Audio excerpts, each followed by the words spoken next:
Hey everybody, Kratos Lucina here. Today we're taking out the T92 ACAV.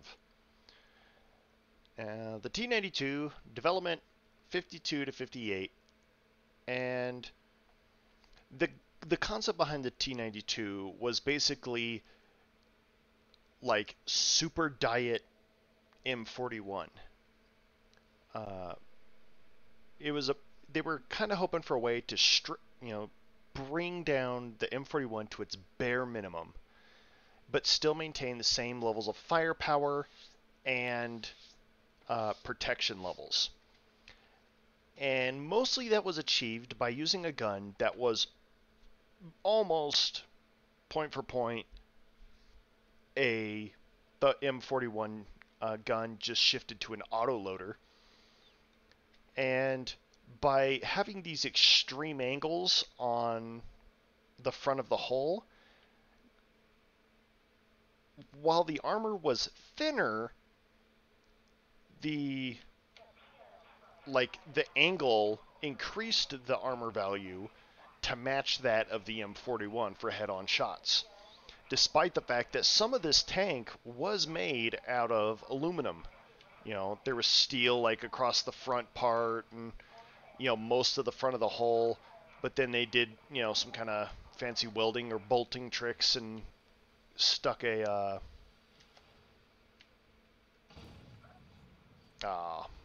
swing and a miss on that one.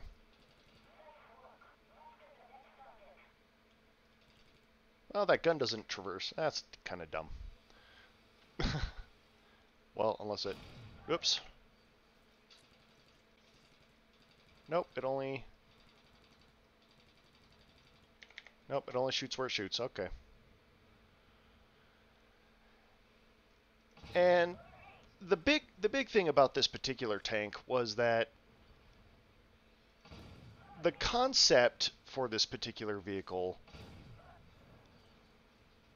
it was actually well received. It passed all of its initial testing and all that kind of stuff. What let it down, though, was the U.S. found out that the Russian PT-76 was amphibious, and they wanted this tank to also be amphibious. The problem was, as you can see on this frame, there was no room whatsoever to be trying to shoehorn in any amphibious ability. I mean, they really took give a diet to the M41 absolutely serious and completely stripped it of everything.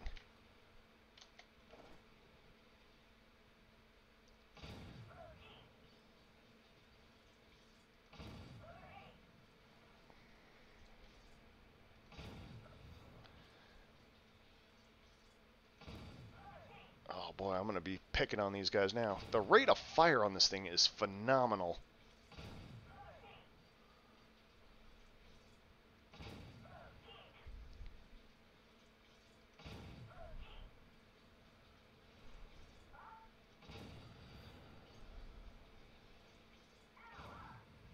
Oh, what? Well, where's that little guy going? Good heavens. Wouldn't that be something if I hit him?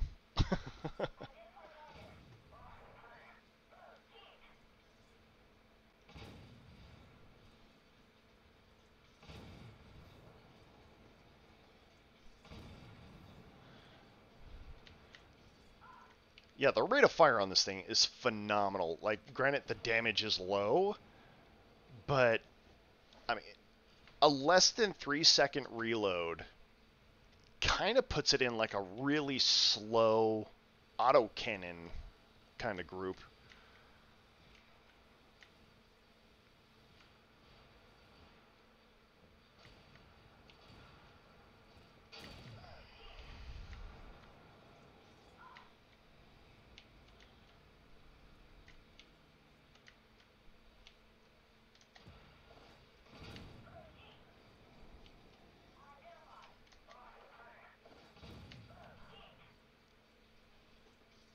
Come on, stop moving. There you go.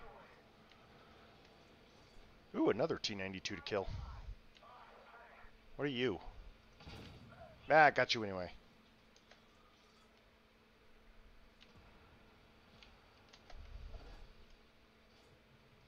Surprise!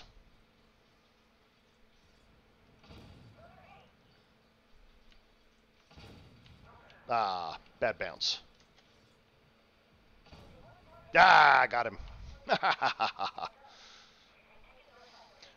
So this tank is actually like really phenomenal, and it's a shame it didn't get adopted because of, you know, command going, it needs to be amphibious because Russia has amphibious.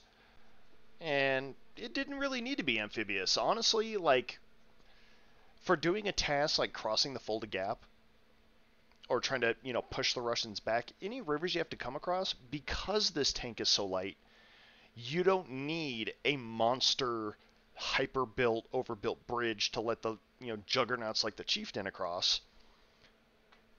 A very rapid pontoon bridge, lightly linked together, you know, just enough to hold up this paperweight, you know, or not paperweight, but like uh, lightweight tank to zip across the line and raise absolute hell with the enemy, because it's fast, it's small and sleek, has a high rate of fire, and those abilities allow it to, when built in mass, function kind of like the T-34 and the Sherman did in World War II, of being able to put out a lot of them and just swarm the enemy with tanks.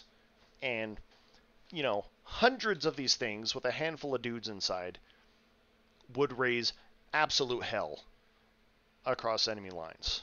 So it's a shame it never really got to be built. And, you know,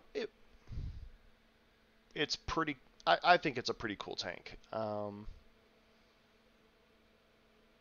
And I think there is some of this legacy in the M10, the new M10 Booker, of small, light, fast platform with a main tank gun that can get in, fire some shells, and disappear just as quick as it arrived.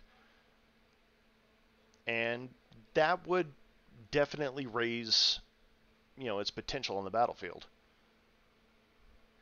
Anyway, if you enjoyed that battle, please like and subscribe. Huge thank you to those that already have. Comment down below if you'd like to see a tank in battle. And I will see you guys in the next mission. Until then, have fun.